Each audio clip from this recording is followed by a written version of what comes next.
تو حضور علیہ السلام نے ایک یہودی سے قرضہ لیا وقت پہ حضور نے اس کا جو ٹائم آ گیا وہ ٹائم پر آ کر بیٹھ گیا، کیونکہ حضور وعدے کے بڑے پکے تھے، اور وعدہ وفا کرنا ظاہر سی بات ہے، وہ پکے نہ ہو تو کون پکا ہوگا۔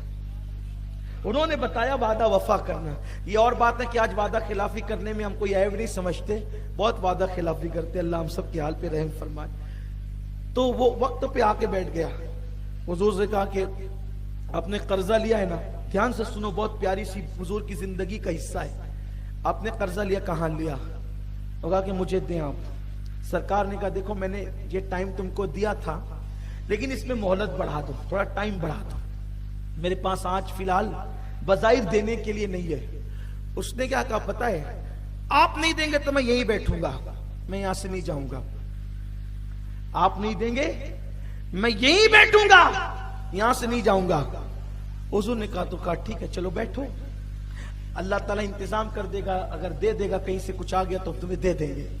اب وہ بیٹھا رہا، اس کی دل جوئی کی خاطر حضور نماز پڑھنے کے لیے، نماز پڑھانے کے لیے مسجد میں نہیں گئے۔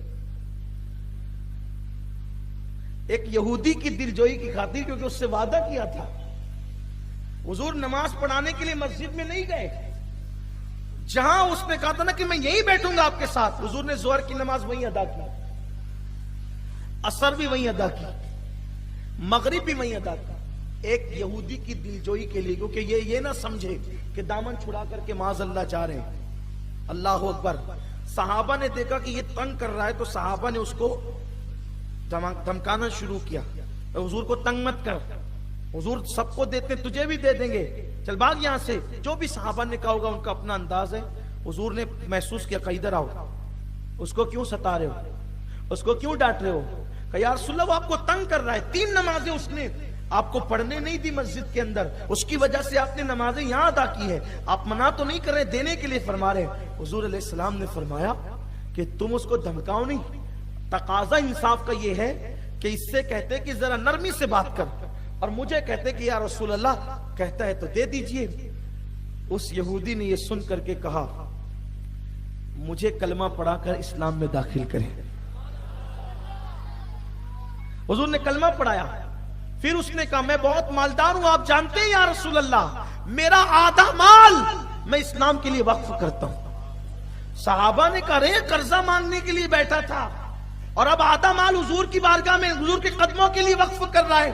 اس نے کہا میں نے توریت میں پڑھا تھا کہ آخری نبی کی شان یہ ہوگی کہ جب ان کے پاس کوئی آئے گا تو حضور اس کا دل رکھنے کے لیے ایسے عطائے دل ربانہ کریں گے۔ تو میں حضور سے قرضہ مانگنے نہیں آیا تھا، بلکہ میں حضور کو جو میں نے توریت میں پڑھا تھا وہ حضور کی صفات اور شان دیکھنے کے لیے آیا تھا۔ جو توریت میں لکھا ہے میں نے مصطفیٰ جان رحمت کو ایسے ہی دیکھا ہے، اس لیے میں کلمہ پڑھ کے مسلمان ہو رہا ہوں۔ ریئلٹی یہ حقائق ہے الحمدللہ۔ تو جب 3 چیزیں جمع ہو، بیوٹی، کوالٹی، ریئلٹی، تو اس سے عشق کیا جاتا ہے۔ اب بتائیں ان جیسا کوئی حسن والا نہیں، ان جیسی کوئی صلاحیت والا نہیں، ان جیسی کوئی حقیقت والا نہیں، تو ان سے نہ پیار کریں تو کس سے پیار کریں؟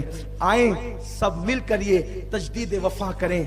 آج سے ہم سب سے زیادہ کس سے پیار کریں گے؟